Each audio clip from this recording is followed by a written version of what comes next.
اس نے قرآن کی سب سے چھوٹی سورت جو ہے نا سورۃ الکوثر، وہ لکھ کے اس نے انا اعطیناک الکوثر فصل لربک وانحر ان شانئک هو الابتر، یہ لکھ کے کعبے پہ لٹکا دیا۔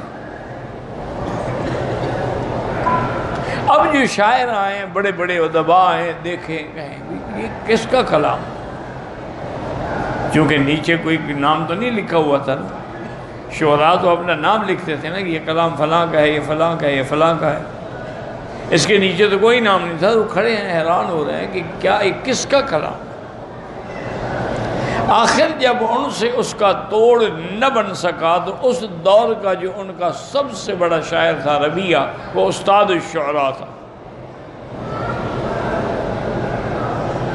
اس کے پاس گئے کہ جی آج تو ایک عجیب بات ہو گئی ہے کہ کعبۃ اللہ کے غلاف سے ایک چیز لکھی ہوئی لگائی گئی ہے جس کا ہمیں تو توڑ نہیں آتا، مہربانی کریں آپ پڑھیں۔ ربیعہ آیا، اس نے دیکھا، پڑھا، غور کیا، تدبر کیا، کہا بھی کاغذ قلم لے آؤ، میں اس کا جواب لکھتا ہوں۔ شعراء خوش ہو گئے، انہوں نے کہا چلو کوئی تو آیا نا مقابلہ کرنے والا۔ تو اس نے جب کاغذ قلم منگوا لیا تو نیچے لکھا کہ واللہ لیس ھذا من کلام البشر، مجھے خدا کی قسم کسی بندے کا کلام ہی نہیں ہے۔ تو جب بندے کا کلام نہیں تو ہم کیسے مقابلہ کر سکتے ہیں؟ اعتراف کر لیا، اقرار کر لیا کہ یہ بندے کا کلام نہیں۔ اور پھر قرآن کی تاثیر ایسی تھی نا جی کہ جس نے بھی سنا لیکن نیک نیتی سے، لیکن اب قرآن تو آپ بھی پڑھتے ہیں، لیکن جب تک دل میں یقین نہ ہو، توجہ کامل نہ ہو، اس وقت تک پڑھنے سے کوئی فائدہ بھی نہیں ہوتا اور سمجھ بھی نہیں آتا۔ علماء نے ایک ایک آیت پہ غور کرتے ہوئے راتیں گزار دی، ساری ساری رات جاگتے رہے، ایک آیت سمجھ رہے ہیں۔ امام شافعی رحمۃ اللہ علیہ ایک دفعہ صبح کی نماز میں جب آئے تو آنکھیں مبارک سرخ تھیں۔ شاگردوں نے پوچھا کہ حضرت یہ کیا ہو گیا، رات کو آپ سہران تھے، جاگتے رہے؟ فرمایا ہاں جاگتے رہے۔ کیوں، خیر تو تھی؟ انہوں نے کہا خیر تھی، بس ایک آیت پہ میری نظر پڑی تو اسی پہ میں غور کرتا رہا، اس ایک آیت سے میں نے 370 مسئلہ استنباط کیا۔ یہ تھے امام، یہ نہیں ہے کہ جس کو چاہو امام بنا دو۔ آج کل تو پرویز بھی امام ہے اور قادیانی بھی امام ہے اور چکڑالوی بھی امام ہیں اور پتہ نہیں کیا کیا فتنے اٹھے ہوئے۔ انا للہ و انا الیہ راجعون۔ اسی طرح ایک واقعہ ادبی لحاظ سے بڑا عجیب آیا ہے تاریخوں میں کہ ایک شاعر تھے، ان کا نام قیس تھا۔ امرؤ القیس الگ ہے، یہ قیس الگ ہے۔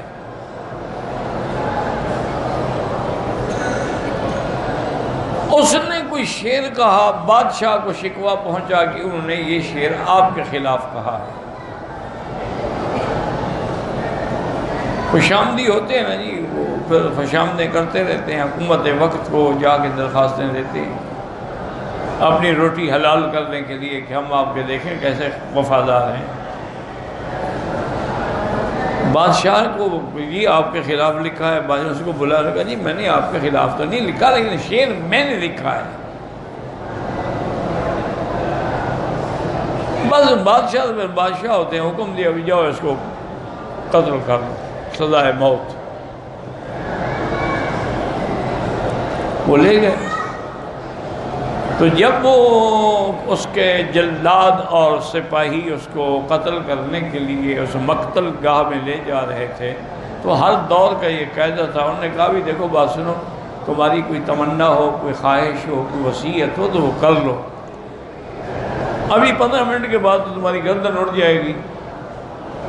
انہوں نے کہا یار میں نے کیا وصیت کرنی، شاید آدمی نے میرا گھر نہ بار نہ جائیداد نہ کوئی چیز، میری 2 بیٹیاں ہیں اور وہ بھی فلاں شہر کے فلاں دیہات میں۔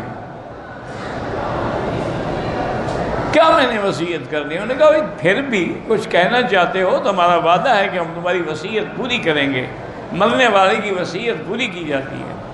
تو انہوں نے کہا اچھا اگر کبھی تم وہاں سے گزرو نا، میری بیٹیوں کو ملو تو سلام کہہ دینا، یہ نہ کہنا کہ وہ مر گیا، قتل ہو گیا، ان کو اتنا کہہ دینا کہ یا ابنتا قیس ان اباکما۔